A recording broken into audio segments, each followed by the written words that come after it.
बाद सबसे पहले हम आपको तालिबान की उस सर्जिकल स्ट्राइक के बारे में बताएंगे जिसने पाकिस्तान की सारी गलत फहमियों को दूर कर दिया।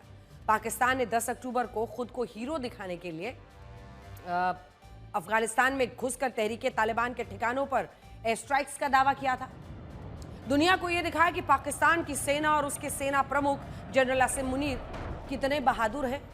पाकिस्तान की संसद में सेना की बहादुरी के ढोल भी पीटे गए। यह भी कहा गया कि पाकिस्तान तालिबान के आतंकवाद को बर्दाश्त नहीं करेगा और पाकिस्तान का मीडिया इस एयर स्ट्राइक पर दिन भर झूमता रहा, नाचता रहा।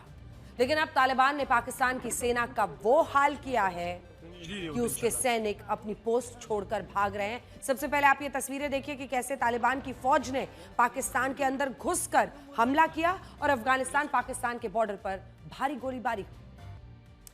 पाकिस्तान ने सोचा था कि वो अफगानिस्तान में घुसकर हमले करेगा तो तालिबान चुप रहेगा और तालिबान पलटवार करने की हिम्मत नहीं दिखाएगा। लेकिन तालिबान ने पाकिस्तान की सारी गलत फहमियों को एक एक कर दूर किया और स्थिति यह है कि तालिबान के लड़ाकों ने पाकिस्तानी सेना के हथियारों को अपने कब्जे में ले लिया। तो पाक सेना के हथियार जो तालिबान के लड़ाके हैं उनके कब्जे में, और माशाअल्लाह आप खूब सुन रहे थे। मैं आपको बड़ी स्क्रीन पर दिखाती हूं कि तालिबान ने जो ये इस वक्त हमला किया है पाकिस्तान पर, देखिए दोनों इस्लामिक देश और आपस में इस तरह से भिड़े हुए हैं। ये क्या संकेत है, इसको समझिए। तालिबान ने पाकिस्तान के किन किन इलाकों पर हमला किया है और पाकिस्तानी सेना को कितना बड़ा नुकसान पहुंचाया है। तो ये देखिए, अफगानिस्तान और पाकिस्तान की सीमा में ये जो आप देख रहे हैं ड्यूरेंट लाइन, ये 2640 किलोमीटर की ड्यूरेंट लाइन है और ये लंबा जो बॉर्डर है उसको ड्यूरेंट लाइन कहा जाता है। आप खुद इस नक्शे पर देख सकते हैं कि तालिबान के लड़ाकों ने पाकिस्तान के किन इलाकों को अपना निशाना बनाया है। अंगूर अड्डा, सबसे पहले बरम चाह है वहां पर जो ये ड्यूरेंट लाइन पे है, बरम चाह, उसके बाद से अंगूर अड्डा, कुर्रम, बाजौर, दीर, चित्राला। तो अफगानिस्तान पाकिस्तान बॉर्डर में इन तमाम इलाकों पर आप देख रहे हैं कहां पर हमला किया है अफगानिस्तान ने। और इस वक्त अगर भारी तादाद में इन पोस्ट से पाकिस्तान की फौज भाग गई है तो वहां पर सारे हथियार भी अफगानिस्तान ने अपने कब्जे में ले लिए हैं अफगानिस्तान के लड़ाकों ने। और इसी से आप अंदाजा लगा सकते हैं कि इस वक्त वो किस तरह के गुरिल्ला वॉर में दिख रहा है। कम से कम इन सरहदी इलाकों में चित्राल, दीर, बाजौर, कुर्रम, अंगूर अड्डा और चरमगाह, ये तमाम है। पाकिस्तान का दावा है कि इस संघर्ष में उसने तालिबान के 200 से ज्यादा लड़ाकों को मार गिराया है, जबकि तालिबान का कहना है कि उसने पाकिस्तानी सेना की 25 से ज्यादा पोस्ट को अपने कब्जे में लिया और 58 सैनिकों को मौत के घाट उतार दिया है। खुद अगर आप देखिए तो पाकिस्तान की का जो दावा है, एक बार जूम इन कीजिए, कि वो कह रहे हैं कि हमने 200 लड़ाके इनके ढेर कर दिए हैं। उसके बाद कह रहे हैं कि कई ठिकानों को ध्वस्त कर दिया है, सपोर्ट नेटवर्क खत्म किया है और ये जो तहरीके तालिबान है पाकिस्तान के, उसके 40 बड़े अड्डे नष्ट किए। ये पाकिस्तान का पूरा दावा है, पाकिस्तान का दावा है। अब इस पर आ जाइए जिसमें आप तालिबान का दावा देख रहे हैं, पाकिस्तान के 58 सैनिकों को हमने ढेर किया है, ये वो दावा कर रहे हैं। जूम इन कीजिए, पाकिस्तान के 25 चौकियों पर हमले का दावा है उनका। उसके बाद पाक सेना पीठ दिखाकर भागी, ये भी है। और इसी वजह से उन पोस्ट से वो हथियार लेकर उसका वीडियोस बनाकर दिखा रहे हैं जनता को। तालिबान अपने लक्ष्य में कामयाब हुआ है। तो कुल मिलाकर अगर आप देखिए तो दोनों तरफ के दावे हैं। पाकिस्तान कभी नहीं मानेगा कि तालिबान ने उसकी सेना को पीछे धकेल दिया। उसकी ये हालत हो गई कि उसकी सेना को अपनी चौकियां छोड़कर भागना पड़ा है। देखिए, साल 1977 में एक फिल्म आई थी जिसका नाम था हम किसी से कम नहीं। इस फिल्म का एक गाना काफी हिट हुआ था जिसके बोल थे, क्या हुआ तेरा वादा, वो कसम वो इरादा। इस गाने के ये बोल आज पाकिस्तान के प्रधानमंत्री शहबाज शरीफ और सेना प्रमुख जनरल आसिम मुनीर की जुबान पर जरूर होंगे, क्योंकि पिछले महीने पाकिस्तान ने सऊदी अरब के साथ एक रक्षा समझौता किया था जिसमें यह लिखा था कि दोनों में से किसी भी देश पर हुआ हमला दोनों देशों पर हमला माना जाएगा। लेकिन तालिबान के पाकिस्तान पर इतने बड़े हमले के बाद भी सऊदी अरब पाकिस्तान की मदद के लिए आगे नहीं आया। समझिए पूरे मामले को। ये तमाम ऐसे इस्लामिक देश हैं जिनको लेकर अब पूरे इक्वेशंस को नए सिरे से लिखने की जरूरत है। देखिए, उसने मदद के नाम पर पाकिस्तान को सिर्फ नसीहत दी और तसल्ली दी, और इसीलिए आज पाकिस्तान के नेता और सेना सऊदी अरब से यही कह रहे होंगे कि तेरा वादा क्या हुआ तेरा वादा। सऊदी अरब के विदेश मंत्रालय ने अपने नए बयान में कहा है कि पाकिस्तान और अफगानिस्तान दोनों देशों को संयम बरतना होगा और तनाव को कम करने के लिए बातचीत पर जोर देना चाहिए। उधर तालिबान के लड़ाकों ने भी ये कहा है कि अभी उन्होंने अपनी सिर्फ 10% ताकत लगाई है और इसी में पाकिस्तान का बुरा हाल हो गया है। अगर पाकिस्तान दोबारा ऐसा कोई हमला करता है तो तालिबान अपनी 100% ताकत के साथ पाकिस्तान को जवाब देगा। देखिए, तो सुना आपने तालिबान के लड़ाके क्या कह रहे हैं। वो कह रहे हैं कि अगर हमने 100% ताकत लगा दी तो फिर पाकिस्तान की खैर नहीं है, इतने में ही 10% पे वो इतना परेशान है। इस फजीहत और शर्मिंदगी के बाद पाकिस्तान ने भी कुछ वीडियोस जारी करके ये दावा किया कि इस संघर्ष में उसकी एक तरफा जीत हुई है। पूरी खबर को समझिए, ये मामला बहुत गंभीर है। दो इस्लामिक देश हैं और जिस तरह से पाकिस्तान इस वक्त भिड़ा हुआ है, उसके अपने ही देश में लोग उसको ट्रंप का पिट्ठू कह रहे हैं और इधर तालिबान ने भी ठोक दिया है। यही है वो बातें, धर्म के आधार पर भड़काना, भड़काऊ बातें कहना, और यही वाजे वाजे करते करते इनकी अब तालिबान ने भी ठोक दी है। ये बात तो माननी पड़ेगी कि झूठ बोलने के मामले में कोई टक्कर है नहीं इनका पाकिस्तान का, और इस बार भी वो तालिबान के हमलों को छिपाने के लिए झूठ पर झूठ सब बोले जा रहे हैं। एक बार फिर से अपने देश की आंखों में धूल झोंक रहे हैं। सबसे बड़ी बात यह है कि पाकिस्तान इस बार भी तालिबान के साथ हुए इस सैन्य संघर्ष के लिए भारत को जिम्मेदार बता रहा है, और उसे इस बात से भी तकलीफ है कि तालिबान के विदेश मंत्री आमिर खान मुतक्की भारत के दौरे पर क्यों आए। लेकिन आज मैं आपको बड़ी स्क्रीन पर कुछ ऐसा दिखाना चाहती हूं जिससे आप ये समझ पाएंगे कि तालिबान को खड़ा करने वाली ताकतें कौन है और भारत पर यह इल्जाम लगाना कहां तक सही होगा। आइए चलते हैं बड़ी स्क्रीन पर और आपको दिखाते हैं रोनाल्ड विल्सन रीगन, पूर्व राष्ट्रपति अमेरिका के, इसी के साथ बुरहानुद्दीन रब्बानी, पूर्व राष्ट्रपति अफगानिस्तान। कौन वो है वो लोग? ये तस्वीरें 16 जून 1986 की हैं जब अफगानिस्तान पर सोवियत संघ का नियंत्रण था और अमेरिका के ही व्हाइट हाउस में अफगानिस्तान के मुजाहिदीन का स्वागत किया गया था। उस दौर में अमेरिका के तत्कालीन राष्ट्रपति, जैसा कि आप देख रहे हैं, रोनाल्ड रीगन ने अफगानिस्तान में सोवियत संघ की पकड़ को कमजोर करने के लिए क्या किया? पाकिस्तान की मदद से अफगानिस्तान में मुजाहिदीन को समर्थन दिया था और तालिबान की विचारधारा को मानने वाले आतंकवादियों का एक पूरा नेटवर्क खड़ा किया गया। दुनिया का सबसे ताकतवर मुल्क अपने आप को कहने वाले अमेरिका ने यह किया था, और किन किन के साथ मिलकर किया था आपने देखा। और खुद पाकिस्तान उस वक्त अमेरिका के साथ मिलकर इन मुजाहिदीन को हथियार पहुंचाता था, और ये तस्वीरें उसका सबूत है। एक नहीं, दो नहीं, अनेकों राष्ट्राध्यक्षों ने पाकिस्तान के खुद कबूला है कि कैसे उन्होंने अमेरिका के इशारे पर यहां पर आतंकवाद को फैलाया। सोचिए, ये देश आखिर किस मुंह से भारत पर कोई भी आरोप लगा सकता है। हकीकत तो यह है कि अमेरिका ने सोवियत संघ के खिलाफ अपने हित साधने के लिए पहले तालिबान को पाकिस्तान की मदद से खड़ा किया, और आज जब यही तालिबान पाकिस्तान के गले की हड्डी बन रहा है तो अमेरिका के ही राष्ट्रपति डोनाल्ड ट्रंप कह रहे हैं कि वो अगला युद्ध तालिबान और पाकिस्तान के बीच रुकवाने वाले हैं। सोचिए, इससे बड़ा विरोधाभास और क्या ही हो सकता है।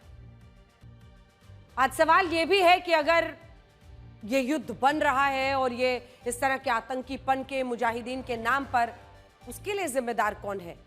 इस बात का जवाब क्या अमेरिका देगा? राष्ट्रपति ट्रंप कह रहे हैं कि वो अफगानिस्तान और पाकिस्तान के इस युद्ध को रुकवाने वाले हैं, लेकिन यहाँ बड़ा सवाल यह है कि क्या राष्ट्रपति ट्रंप पाकिस्तान से वो सच कह पाएंगे जिसे पाकिस्तान ने आज तक सिर्फ और सिर्फ दबाने की कोशिश की। अफगानिस्तान और पाकिस्तान के विवाद का सबसे बड़ा कारण ये ड्यूरेंट लाइन जो हमने आपको दिखाया, पाकिस्तान और अफगानिस्तान के बीच की जो सीमा रेखा है वही मानी जाती है ड्यूरेंट लाइन। 2640 किलोमीटर लंबी ये ड्यूरेंट लाइन साल 1893 में तब खींची गई जब दुनिया के नक्शे पर पाकिस्तान नाम का कोई देश ही नहीं होता था। उस वक्त रशिया और ग्रेट ब्रिटेन के बीच साम्राज्यवाद का, रूस और ग्रेट ब्रिटेन के बीच साम्राज्यवाद का एक ऐसा खेल खेला जा रहा था जिसे द ग्रेट गेम भी कहते थे। उस दौर में अंग्रेजों को डर था कि सेंट्रल एशिया के जरिए रशिया, अफगानिस्तान और फिर भारत तक पहुंच सकता है, और इसी वजह से अंग्रेजों ने अफगानिस्तान को रशिया और ब्रिटिश भारत के बीच एक बफर जोन बनाया, और इसके लिए अफगानिस्तान के साथ एक समझौता हुआ जिसे ड्यूरेंट लाइन एग्रीमेंट भी कहा जाता है। यहां ड्यूरेंट का मतलब सर मोर्टिमर ड्यूरेंट से था, जो उस वक्त ब्रिटिश भारत के विदेश सचिव थे, और उन्होंने ही अफगानिस्तान के अमीर अब्दुल रहमान खान के साथ इस समझौते को अंतिम रूप दिया था, इसीलिए उनके नाम पर। लेकिन जब साल 1947 में भारत का बंटवारा हुआ तब अफगानिस्तान का कहना था कि इस ड्यूरेंट लाइन ने अफगानिस्तान के पश्तून समाज को दो हिस्सों में बांट दिया है और यह सीमा रेखा फिर से निर्धारित होनी चाहिए, और यहां अफगानिस्तान की मांग गलत नहीं थी। अंग्रेज रशिया से ब्रिटिश भारत को बचाने के लिए अफगानिस्तान को एक बफर जोन बनाना चाहते थे और इसीलिए उन्होंने बिना सोचे समझे ड्यूरेंट लाइन खींच दी थी और इससे आधे पश्तून पाकिस्तान वाले हिस्से में चले गए, आधे पश्तून अफगानिस्तान में रह गए। इसी बात को देखते हुए अफगानिस्तान चाहता था कि भारत के बंटवारे के बाद पाकिस्तान और अफगानिस्तान को अपना नया बॉर्डर तय करना चाहिए, लेकिन पाकिस्तान इसके लिए तैयार नहीं हुआ और आज तक अफगानिस्तान और पाकिस्तान के बीच ये विवाद चला आ रहा है। और इस विवाद में भी सबसे बड़ी भूमिका है तहरीके तालिबान पाकिस्तान की, जो ड्यूरेंट लाइन से लगे खैबर पख्तूनख्वा को एक अलग देश बनाना चाहता है और इसे वो पख्तूनिस्तान का या फिर पश्तूनिस्तान कहता है। इसका मतलब होता है कि एक ऐसा देश जहां पश्तून यानी पठान मुस्लिम रहते हैं। आज भी पाकिस्तान के खैबर पख्तूनख्वा की 2.5 करोड़ आबादी में 1 करोड़ 80 लाख पश्तून यानी पठान मुस्लिम हैं जो खुद को पाकिस्तान से अलग मानते हैं। और पाकिस्तान भी इन पठान मुसलमानों से नफरत करता है और इसका कारण यह है कि इनमें से बहुत सारे जो पश्तून पठान हैं, मुसलमान हैं, वो खुद को भारत की देवबंदी विचारधारा से जोड़कर रखते हैं। पश्तून मुसलमानों में इस देवबंदी विचारधारा का क्या महत्व है और अफगानिस्तान के पश्तून मुसलमान भारत को इतना पसंद क्यों करते हैं, उसे आप इन तस्वीरों में समझ सकते हैं जो हम आपको दिखाने वाले हैं। 11 अक्टूबर को जब तालिबान के विदेश मंत्री सहारनपुर के देवबंद मदरसा पहुंचे तो वहां उन्हें देखने के लिए हजारों लोग इकट्ठा हुए और इन तस्वीरों ने हर किसी को हैरान कर दिया। और अब लोग इन तस्वीरों को देखकर ये नहीं समझ पा रहे हैं कि आखिर तालिबान का इस मदरसे से क्या रिश्ता है। और इस मदरसे में जब तालिबान के विदेश मंत्री आमिर खान मुतक्की पहुंचे तो उनका स्वागत किसी सेलिब्रिटी की तरह आखिर क्यों हो रहा है, ये देखिए।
हुजूम था लोगों का, हुजूम ईरान के विदेश मंत्री मुतक्की को देखने का देवबंद। और देखिए उत्तर प्रदेश के एक मदरसे में तालिबान के विदेश मंत्री का ऐसा स्वागत देखकर आज हर कोई ये पूछ रहा है कि आखिर तालिबानी भारत के इस मदरसे को इतना क्यों मानते हैं। तो सबसे पहले आप ये समझिए कि तालिबान के विदेश मंत्री देवबंद के इस मदरसे में इसलिए आए थे क्योंकि उन्हें इस मदरसे से खास तरह की उपाधि मिलनी थी। इस उपाधि को कासमी कहा जाता है। ये उपाधि उन उलेमाओं को मिलती है जिन्होंने देवबंद में हदीस की शिक्षा दी हो या वहां से हदीस की शिक्षा देने के लिए औपचारिक मान्यता पाई हो। और तालिबान के विदेश मंत्री आमिर खान मुतक्की को ये औपचारिक मान्यता अब देवबंद के इस मदरसे से मिल गई है और अब उनका पूरा नाम आमिर खान मुतक्की काज़मी हो गया है। बहुत कम लोग ये जानते हैं कि तालिबान के पश्तून मुस्लिम शुरुआत में भारत के दारुल उलूम देवबंद की विचारधारा को ही मानते थे, लेकिन बाद में पाकिस्तान एक छोटे देवबंद का विचार लेकर आया और उसने एक नई विचारधारा बनाई जिसे दारुल उलूम हक्कानिया देवबंद कहा गया। ये वही हक्कानिया देवबंद था जिसके मदरसों में तालिबान नाम का संगठन निकला और इसने अफगानिस्तान पर शासन के लिए जिहाद किया। लेकिन बाद में बहुत सारे पश्तून मुसलमानों को यह समझ आया कि वो पाकिस्तान के जिस हक्कानिया देवबंद को मानते हैं उसमें सऊदी अरब की वहाबी विचारधारा को शामिल किया गया है और पश्तून मुसलमान इसके कारण मूल देवबंद से दूर हो गए हैं, जिसके साथ अब वो फिर से जुड़ने की कोशिश कर रहे हैं। सरल शब्दों में आपको कहें, तालिबान जब तक पाकिस्तान के हक्कानिया देवबंद से जुड़ा था तब तक उसे एक आतंकवादी, कट्टरपंथी, जिहाद पसंद करने वाला संगठन माना जाता था।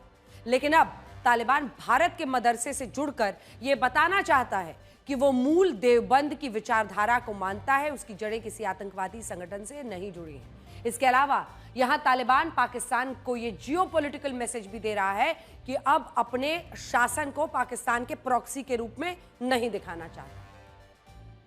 और वो पाकिस्तानी मदरसों का नहीं बल्कि भारतीय मदरसों की देवबंद विचारधारा का असली वारिस है।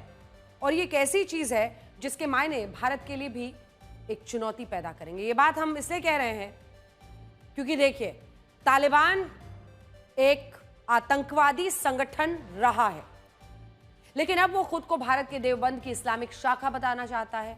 और ये वही देवबंद है जो एशिया का सबसे बड़ा मदरसा भी है और जिस पर भारत में कई गंभीर आरोप भी लग चुके हैं। दारुल उलूम देवबंद की शुरुआत साल 1866 में सहारनपुर जिले के छोटे से कस्बे देवबंद में हुई थी और इसी वजह से इसे दारुल उलूम देवबंद कहा गया। उस समय भारत अंग्रेजी हुकूमत का गुलाम था। उत्तर भारत के मुसलमानों को यह महसूस हो रहा था कि मुगलों के पतन के बाद उनका जो धार्मिक गौरव है वो खत्म हो रहा है और इसीलिए उन्होंने इस्लाम धर्म का एक रिवाइवल मूवमेंट, फिर से जान फूंकने की एक पूरी आंदोलन की शुरुआत। इसका मकसद था इस्लामिक शिक्षा को बचाना। सबसे बड़ी बात यह थी कि यह देवबंद मदरसा किसी राजा, नवाब, अंग्रेजों द्वारा नहीं बल्कि आम मुसलमानों के चंदे से बना था।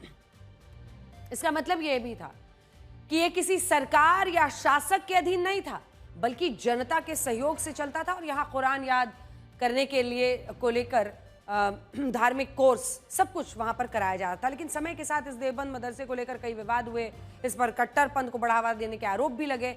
यही वो मदरसा था जिसने फोटोग्राफी को इस्लाम धर्म के खिलाफ बताया और फोन पर 3 तलाक देने की कुप्रथा का समर्थन किया। और इस तरह के कई फतवे जारी हुए जिनसे भारत में धर्मनिरपेक्षता को लेकर एक नई बहस छिड़ गई थी। अब देखिए, इसके अलावा इसी देवबंद मदरसे पर यह आरोप भी लगे कि इसने इतिहास में गजवाए हिंद का समर्थन किया, जिसका मतलब होता है हिंद के खिलाफ जिहाद करके उस पर फतह हासिल करना। हालांकि इस दारुल उलूम देवबंद ने इन आरोपों को कभी भी स्वीकार नहीं किया। बड़ी बात यह है कि उत्तर प्रदेश में योगी आदित्यनाथ के मुख्यमंत्री बनने के बाद उनकी सरकार और दारुल उलूम देवबंद के बीच कई बार टकराव भी हुआ। 4 साल पहले अफगानिस्तान में जब तालिबान का शासन आया तब देवबंद की निगरानी के लिए यहां पर एक एंटी टेररिज्म स्क्वाड की शाखा बनाई गई और सरकार ने तालिबान और देवबंद के रिश्तों पर कड़ी नजर रखी। लेकिन समय का चक्र देखिए कि आज इसी तालिबान के विदेश मंत्री इसी दारुल उलूम देवबंद में आए हैं और इस मदरसे से उन्हें इस्लामिक शिक्षा देने के लिए उपाधि भी मिली है। खैर, ये वो सवाल है जो वक्त के हिसाब से बदलते रहते हैं और इनकी विवेचना जरूर होनी चाहिए। एक तरफ पाकिस्तान तालिबान से लड़ रहा है, दूसरी तरफ इसी पाकिस्तान में तहरीके लब्बैक पाकिस्तान के हजारों कार्यकर्ताओं ने लाहौर और मुरीद के जैसे शहरों को बंधक बना लिया है। ये तस्वीरें आपको हैरान कर देंगी। इन लोगों का कहना है कि अब पाकिस्तान अमेरिका का पिट्ठू बनना बंद कर दे और वो उस गाजा पीस प्लान का विरोध करे जिसके तहत अमेरिकी राष्ट्रपति डोनाल्ड ट्रंप ने इजरायल और हमास के बीच युद्ध विराम को लागू कराने की बात की है।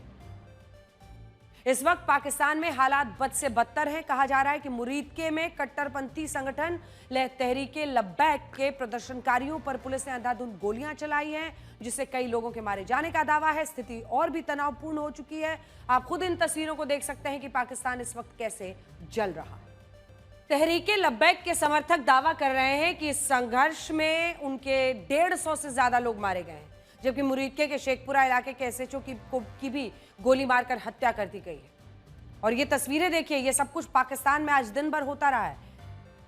इस वक्त मुरीदके और लाहौर बुरी तरह जल रहा है, वहां हालात बेकाबू हो चुके हैं। ये सब कुछ पाकिस्तान में दिन भर होता रहा है। स्थिति बहुत तनावपूर्ण है, परिस्थितियां खराब हो रही हैं। सबसे बड़ी खबर तहरीके लब्बैक पाकिस्तान के प्रमुख मौलाना साद रिजवी को लेकर आई है और पाकिस्तान का मीडिया कह रहा है कि उन्हें और उनके भाई को भी इस संघर्ष में गोली लगी है। इस वक्त भी ये दोनों मुरीदके में कहीं छिपे हैं और पाकिस्तान के पंजाब प्रांत की पुलिस उनकी तलाश कर रही है। पाकिस्तान में गृह युद्ध के ये हालात सिर्फ इसलिए बने हैं क्योंकि पाकिस्तान के कट्टरपंथी अमेरिका के राष्ट्रपति डोनाल्ड ट्रंप के गाजा पीस प्लान का समर्थन नहीं कर रहे। वो इसका विरोध करने के लिए लाहौर में अमेरिकी कॉन्सुलेट और इस्लामाबाद में अमेरिकी दूतावास के सामने विरोध प्रदर्शन करना चाहते थे। देखिए, पाकिस्तान एक इस्लामिक देश है। एक तरफ इस्लामिक देश अफगानिस्तान से उसकी ठनी हुई है, युद्ध की स्थिति बनी हुई है, और दूसरी तरफ फिलिस्तीन के मुद्दे पर जो उसने यू टर्न लिया है, ट्रंप का पिट्ठू उसे माना जा रहा है। और इसीलिए तहरीके लब्बैक जैसे ये तमाम जो संगठन हैं वो इस वक्त जमकर बरस रहे हैं पाकिस्तान में पीएम शरीफ, शहबाज शरीफ और साथ ही आसिम मुनीर पर। और यही वजह है क्योंकि जिस इस्लामिक कट्टरपंथ के दम पर ये देश सांसें लेता रहा, जिस कट्टरपंथ के नाम पर ये ऑक्सीजन लेता रहा, आज जब उससे पलटता हुआ दिख रहा है वहां का एडमिनिस्ट्रेशन, तो फिर ये तमाम संगठन सड़कों पर उतर आए हैं। पाकिस्तान जल रहा है। पाकिस्तान के पंजाब सूबे की पुलिस और सरकार ने इसकी अनुमति देने से इनकार कर दिया, जिसकी वजह से वहां पर हालात बिगड़ते चले जा रहे हैं, क्योंकि ये वहां पर भी इस्लामाबाद में अमेरिकी दूतावास के सामने विरोध प्रदर्शन करना चाहते थे। रोकने पर अब ये हाल है। बड़ी बात यह है कि शहबाज शरीफ और आसिम मुनीर ने व्हाइट हाउस जाकर राष्ट्रपति डोनाल्ड ट्रंप के साथ कई तस्वीरें खिंचवाई। ये देखिए, अब ये पाकिस्तान वाले कैसे हजम करेंगे। शहबाज शरीफ ने सोचा था कि राष्ट्रपति ट्रंप के साथ उनकी ये तस्वीरें देखकर पाकिस्तान के लोग खुश होंगे, उनकी प्रशंसा करेंगे, लेकिन यहां पर तो दुश्मन जिसे वो मानते हैं सबसे बड़ा इजराइल का एलाई था जो सामने बैठा था शहबाज शरीफ के। आज पाकिस्तान के लोग उन्हें राष्ट्रपति ट्रंप की कठपुतली, उनका पिट्ठू, कठपुतली सब कह रहे हैं। इतनी बेइज्जती शहबाज शरीफ ने पाकिस्तान की कराई है, उतनी बेइज्जती पहले कभी नहीं हुई, ये कह रहे हैं अब लोग पाकिस्तान में। हालांकि यहाँ एक सवाल तहरीके लब्बैक के कट्टरपंथियों से भी है, जो असल में हमास के साथ हमदर्दी जताते हुए इस गाजा पीस प्लान का विरोध कर रहे हैं। और पाकिस्तान की ये हिंसक भीड़ इस बात का भी सबूत है कि पाकिस्तान में हमास जैसे आतंकी संगठनों की आखिर कितनी बड़ी फैन फॉलोइंग है। हमास के खिलाफ सुनने को तैयार नहीं है। सोचिए, आपने कल्पना की थी कि हमास जैसे आतंकी संगठन के लिए कुछ लोग एक पूरे देश को जला देंगे, लेकिन पाकिस्तान में यह हो रहा है। और इसका कारण यह है कि पाकिस्तान में ऐसी कट्टरपंथी ताकतों को अब तक बढ़ावा दिया गया। आज इन्हीं ताकतों ने पाकिस्तान की सरकार और सेना को चुनौती देते हुए कई शहरों को बंधक बना लिया है। और ये सारा घटनाक्रम भी तब हो रहा है जब गाजा में लोग जश्न मना रहे हैं और गाजा के लिए पाकिस्तान में आग लगी हुई। पिछले 2 सालों में गाजा में हमास और इजराइल के बीच लड़ाई जो हो रही थी, जो लड़ा जा रहा युद्ध है, वो आज आखिरकार खत्म हुआ है। और ये शायद आज की सबसे बड़ी खबर है, क्योंकि शांति समझौते के तहत हमास ने आज इजराइल के उन 20 बंधकों को रिहा कर दिया जो अब भी जीवित थे, जबकि जिन बंधकों की मौत हो चुकी है उनमें से 4 लोगों के शवों को भी हमास ने इजराइल को सौंप दिया। तस्वीरें हम आपको दिखा रहे हैं। आप सबसे पहले इन तस्वीरों को देखिए और ये महसूस कीजिए कि इजराइल के इन परिवारों को आज कितनी बड़ी खुशी मिली होगी। और जिन बंधकों के लिए कहा जा रहा था कि उनकी शायद मौत हो चुकी है, आज जब वो अपने परिवार से मिले होंगे, ना खुशी का कोई अंत, ना आंसू रुकते हुए दिखाई दे रहे होंगे। 2 साल का वक्त कम नहीं होता। और जब किसी परिवार को यह पता हो कि उसके बेटे, बेटी, भाई बहन, माता पिता को आतंकवादियों ने अपनी कैद में रखा है, तो एक एक सेकंड सांस लेना मुश्किल हो जाता है। कई परिवार तो इस दौरान डिप्रेशन के शिकार हो गए और कई परिवारों ने उम्मीद ही छोड़ दी थी कि वो इन बंधकों को, अपने घर वालों को वापस देख भी पाएंगे। लेकिन आज ये हुआ और इसके लिए कई परिवार त्रासदी से गुजरे, ऐसी त्रासदी जिसे शब्दों में बयां नहीं किया जा सकता। इजराइल के इन बंधकों की रिहाई के बाद ये युद्ध भी समाप्त हो जाएगा और शायद धीरे धीरे हालात पहले की तरह सामान्य होने लगेंगे। लेकिन आज हम एक सवाल लेकर आए हैं। बड़ी स्क्रीन पर कुछ आंकड़े आपको दिखाकर हमास और इजराइल दोनों से कुछ सवाल पूछे जाने चाहिए, क्योंकि ये युद्ध जिस तरह से फैला, कितने मासूम लोगों की इसमें जान गई है। अगर हमास पहले ही बंधक रिहा कर देता तो गाजा में 68,000 लोगों की जान नहीं जाती। जूम इन कीजिए, 68,000 लोगों की जान गई है। अगर पहले ही कुछ समझौता जो इस तरह का था इन बंधकों को छोड़ने का, यही जिद भी थी इजराइल की बंधकों को छोड़ने की, तो ये 68,000 लोग शायद मरते। एक भी जान कीमती होती और यहां तो 68,000 की बात है। 20,000 बच्चों को नहीं मरना पड़ता। 20,000, सोचिए कितने परिवार सूने हो गए। कभी ना खत्म होने वाला अंधकार उनके घर में छा गया। ये ना हुआ होता, 90% घर खंडहर नहीं बनते। आज जो स्थिति है फिलिस्तीन को फिर से खड़ा होने में, गाजा को खड़ा होने में कितना वक्त लगेगा, बस कल्पना कीजिए। और फिर ये आखिरी गाजा में इस तरह की तबाही नहीं होती। आज हमारा सवाल यह है कि अगर हमास को आखिर में इन बंधकों को रिहाई करना था तो ये फैसला पहले क्यों नहीं लिया? अगर लिया होता तो इतनी बर्बादी नहीं देखनी होती। इस तबाही का कारण सिर्फ यही था कि हमास इजराइल के बंधकों को रिहा नहीं कर रहा था। आज ये सवाल गाजा के लोगों को हमास से जरूर पूछना चाहिए कि अगर वो इन बंधकों को पहले छोड़ देता, ये समझौता पहले कर लेता, तो क्या गाजा में कई लोगों की जानें बच नहीं जाती? इसके अलावा एक मसला यह भी है कि वहीं दूसरी तरफ जब आप देखते हैं, तो इजराइल भी जिन बंधकों को अब छोड़ रहा है फिलिस्तीन के, इजराइल ने भी उन बंधकों को बदले में पकड़े रखा और ये स्थिति जस की तस बनी रही। इतने लोगों की जान गई और उसके बाद आखिरकार अब ये स्थिति पलटती हुई दिखाई दे रही है। आज जब बात होगी इजराइल और फिलिस्तीन के इस युद्ध की, तब चर्चा होगी कि इन बंधकों को लेकर कैसे दोनों ही देशों के जैसे तमाम जो भावनाएं हैं, इमोशंस हैं, वो उसके हॉस्टेज बन गए थे और इसी वजह से न इधर वाला हिस्सा कुछ हिलने को तैयार था न उधर। और हमास के लोगों को तो खास तौर पर कटघरे में फिलिस्तीनियों को खड़ा करना चाहिए, क्योंकि उनकी बर्बादी के लिए सबसे बड़ा अगर कोई जिम्मेदार है तो वो हमास है। इजराइल के प्रधानमंत्री बेंजामिन नेतन्याहू ने भी गोल्डन डव के साथ आज पूरा ये जो जश्न है उसको मनाया। अब सवाल यही है, क्योंकि देखिए राष्ट्रपति ट्रंप जब इजराइल की संसद को संबोधित करने के लिए वहां पर आए, तब वहां उन्हें स्टैंडिंग ओवेशन दिया गया, उनके लिए लगातार तालियां बजती रही। इजराइल ने नोबेल शांति पुरस्कार के लिए राष्ट्रपति ट्रंप को नामांकित किया था और उसे पूरी उम्मीद थी कि राष्ट्रपति ट्रंप को यह पुरस्कार जरूर मिलेगा। ये तस्वीरें उस वक्त की है जब लोगों को रिहा किया जा रहा था और वहीं उस वक्त डोनाल्ड ट्रंप के लिए स्वागत किया जा रहा था। जब शांति समझौते की शर्तों को लागू किया जा रहा था, तब उसी वक्त अमेरिका के राष्ट्रपति डोनाल्ड ट्रंप इजराइल पहुंचे। इस दौरान इजराइल में पूरा माहौल ऐसा था जैसे इजराइल ये बताना चाहता हो कि इस बार का नोबेल शांति पुरस्कार अमेरिकी राष्ट्रपति ट्रंप को ही मिलना चाहिए, उनसे बड़ा कोई शांति दूत नहीं। देखिए इजराइल के प्रधानमंत्री बेंजामिन नेतन्याहू ने राष्ट्रपति ट्रंप को एक गोल्डन डव जिसे कहते हैं वो भेंट किया।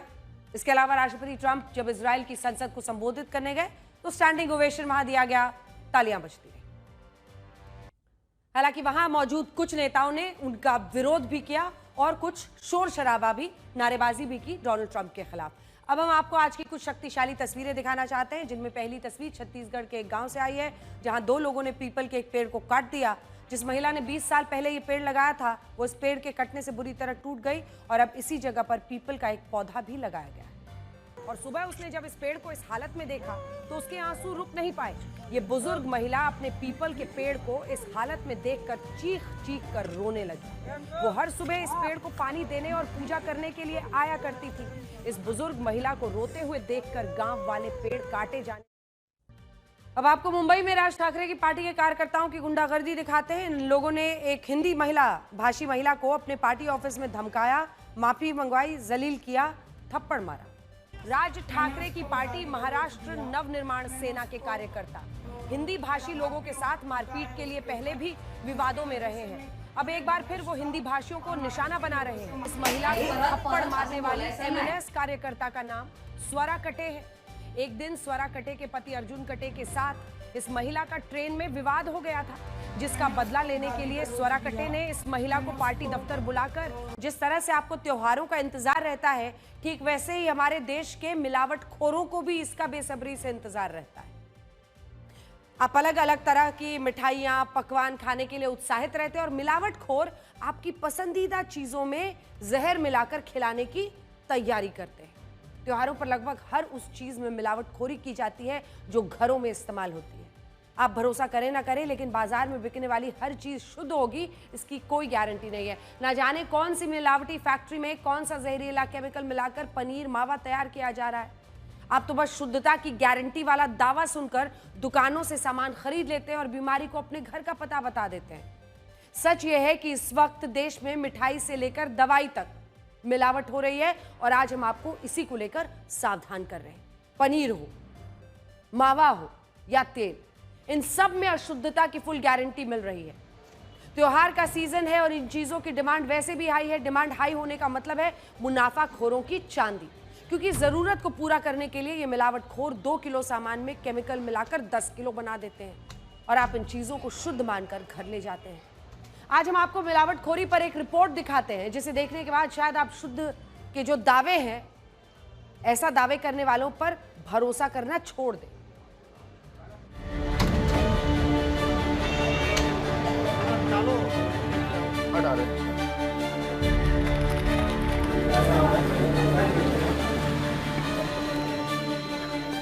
अब आप ही बताइए कि क्या खाएंगे आप, जहरीले केमिकल वाला पनीर खाएंगे या जानलेवा मावा। फफूंदी लगे रसगुल्ले चखेंगे या मिलावटी तेल में बनी पूड़ियां, सब मिलेगा इधर। त्योहारी सीजन में यहाँ अशुद्धता की फुल गारंटी है। आप अपनी दिवाली बीमार होकर मनाएंगे, क्योंकि मिलावटखोर तिजोरियां भरने की तैयारी में लग चुके हैं।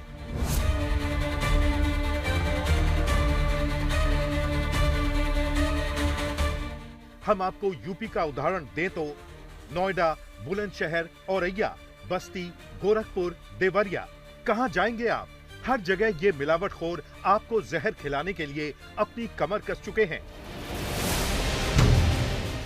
नोएडा में 550 किलो जहरीला पनीर मिला है, और ये तब मिला है जब फूड सेफ्टी विभाग ने कार्रवाई शुरू की है। कहते हैं कि पनीर में 20% प्रोटीन होता है, लेकिन इस पनीर में 100% जहर है। ये सारा नकली पनीर हरियाणा के मेवात से लाकर रखा गया था। पनीर ही नहीं, रसीले रसगुल्ले के शौकीन लोग ये फफूंदी स्पेशल रसगुल्ले भी देख लें। नोएडा वालों को 145 किलो बजबजाते रसगुल्ले परोसने की तैयारी थी, लेकिन अब इसे कूड़े में फेंक दिया गया है। इसके अलावा यहां से 285 किलो नकली सरसों का तेल भी सीज किया गया है।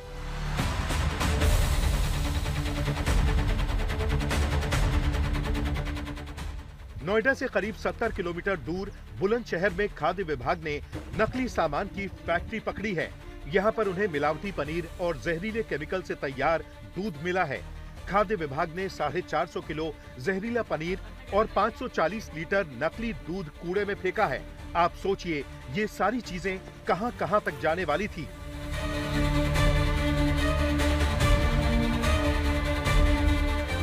अब यहां से चलते हैं औरैया। यहाँ पर खाद्य विभाग ने एक तेल की फैक्ट्री पर छापेमारी की। इस फैक्ट्री के मालिक तो त्योहारी सीजन में कच्ची घानी बोलकर जहर खुरानी की तैयारी कर रहे थे। खाद्य विभाग को यहाँ से 2000 लीटर नकली सरसों का तेल और 3000 लीटर नकली राइस ब्रांड ऑयल मिला है।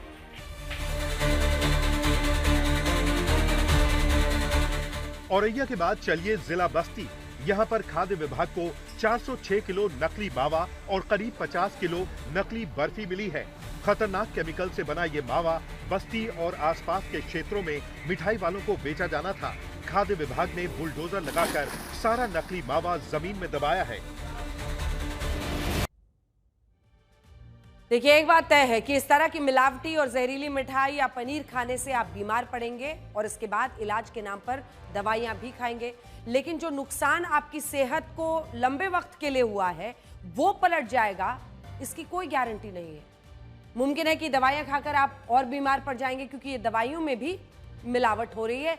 जो जैसा है हम वैसे आपको बता रहे हैं, और इसीलिए यूपी के food safety and drug administration ने छापेमारी के दौरान पिछले 1 साल में 850 से ज्यादा ऐसी दवाएं पकड़ी हैं जो सेहत के लिए खतरनाक थी। छापेमारी में खराब और नकली दवाएं मिली, जिन्हें जब्त किया गया।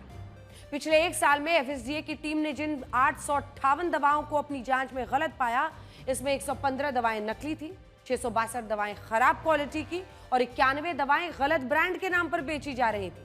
यूपी एफएसडीए की टीम ने अपनी जांच में पाया कि नकली एंटीबायोटिक्स, नकली एंटी एलर्जिक दवाएं भी मार्केट में बिक रही हैं। 8 अक्टूबर से 17 अक्टूबर के बीच food safety and drug administration एक खास ड्राइव चला रहा है, जिसके तहत वो नकली दवा, खाने पीने का सामान बनाने वाली फैक्ट्रियों और गोदामों पर छापेमारी कर रहा है।